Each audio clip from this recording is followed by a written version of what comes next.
Ça dit peut-être quelque chose de notre génération, des générations des jeunes, peut-être?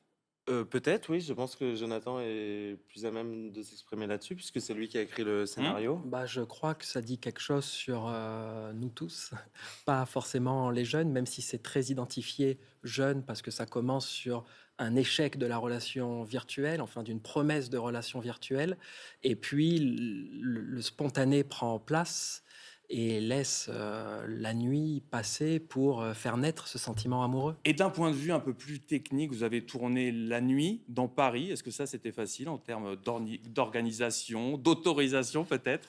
C'était vraiment incroyable parce qu'on était un film, on va dire, semi-pirate. D'accord. On avait des autorisations, mais pas forcément celles dont on avait besoin. Ah.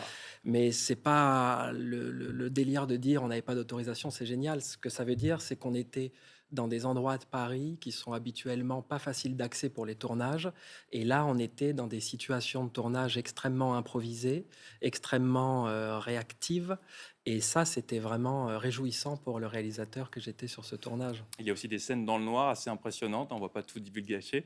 Le film, du coup, il sort mercredi au cinéma, au Grand Rex, c'est ça? On a eu, le plaisir d'apprendre, une exclusivité au Grand Rex Bon à bah Paris, bon bah, le c'est à cinéma du noter. cinéma par excellence.